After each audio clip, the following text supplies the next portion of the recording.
今日の話ね、絵描きとして成功する条件、失敗する条件っていうのもあるんだよね。結局ね、その人にとって成功とは何かっていうことが決まってなければ成功しないんですよ。僕の場合の成功とは何かって言ったら、つまんない仕事をしないとか、つまんない人生を送らないっていうことですよ。僕の定義です。だから今日僕が話すことっていうのは、おのおの自分の成功っていうのかな、ゴールは違うはずなんで、そのセッティングができてなければおそらく成功しないんじゃないですかね。漠然とした夢の方がいい気がするよ。僕だったらもうめちゃくちゃ漠然としますよね。つまらない仕事しないで済む人生を送るってさ。でも僕はなんとなく正直、中学校高校ぐらいまでですね、なんかつまんなかったんですよ、自分の人生が。これじゃない感がすさまじかった。漠然とこれは嫌だなってなんとなく思って、そしてそのダメ押しがですね、つまんねえなと思って受験勉強を頑張ってやって行った大学がね、これまたクソつまんないんですよ。って思いましたね。つまんないことして頑張った挙句、つまんないことがまた待ってんだって、これが人生かと思いました。そう、大体そうなんです。つまんないことやった挙句またつまんないものが待ってんですよ。ってことはやっぱりこの後このつまんないところに行ってつまんない人たちといったらつまんない人生に当たり前の話なんですよね。なんでアニメ監督になりたいかってね思ったかっていうと、ちゃんと理由があって、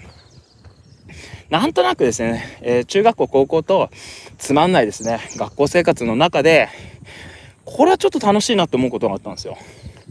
それ何かっていうと文化祭ですね。楽しくやってたんですよ。っていうのはやっぱりルールを決められてない中でお店を開くとか、なんか企画を立てるとか、なんか自由に、それこそねポスターみたいな絵も描くし、お客さんを呼び込むための仕組みを作ったりとか、もろもろのことがですね、めちゃくちゃ性に合うなというか、すげえ面白いじゃんこの文化祭って思って、俺文化祭向いてんなと思ってでずっとなんか絵描いたり企画立てたり、その仲間となんかいろいろやったり指示出したり、ずっと文化祭できたら最高じゃねって思って、その時好きだったのがアニメで、自社アニメ始めてみたら、これやっぱね文化祭感満点なんですよ。満載なんですよ。もうずっとなんか終わらない文化祭みたいな、ビューティフルドリーマーのですね、ああいう状態ですよ。自社アニメの状態なんてそんな感じですよ。僕はなんか次から次と面白そうだなと思ったらやってみるんですよ。でつまんなそうだな、あるいはこれつまんないなと思ったらやめてくんですよっていうのを繰り返していくの。そうするとですね、面白そうな人とつまんない人っていうのが世の中いるじゃないですか。つまんない人どんどん避けて面白い人とどんどん会うようにして、つまんないことをやめてって面白いことを続ける。そしたらなんとですね、全体的に楽しいことだらけになっていくんですよはい。今が成功と言えるかどうかは別として、自分の中で楽しい、成功に向かってですね、日々より楽しめるように鍛錬していくと。楽しめるように鍛錬していくって今僕言葉言いましたよね。皆さん、言ってもですね、自分の技術力量ですねなければ楽しくないんですよね。だから技術を上げなきゃダメなんですよ。これは今後自分で鍛えていったら面白くなるかもしれないという目を育てていくのですよ。皆さん、それを潰してはいかんのですよね。絵を楽しもうねなんてさ、こうなんか綺麗事言うじゃないですか。綺麗事ですよそんなの。絵が下手で楽しいかって話なんですよアニメがうまく描けなくて楽しいかって話です。楽しくないですよそんなの。ただこれは言えるんだよ。これはこれから上手くなったら楽しくなるかもしれないなという目です。これは自分の中で面白くなりそうな目をちょっとずつ育てていくのですよ。今日書き始めてわーい楽しいなんてことあるか、ない。そんなことはない。あるわけない。楽しさとか面白さっていうのも実は自分の鍛錬によって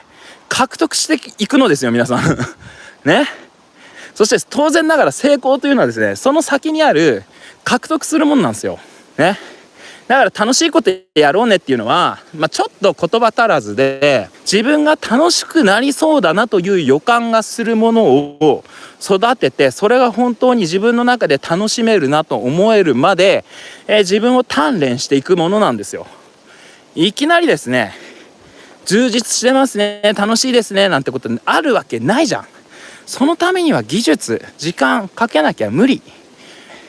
そのためにはですね、やっぱり自分が思ったように、自在にですね表現できるだけの鍛錬がいるよね。いきなり楽しいなんてあるか、ない。ただこれは楽しくなりそうだなという予感はある。その予感を大事にして育てていくしかないじゃないですかと僕は思うよ、本当に。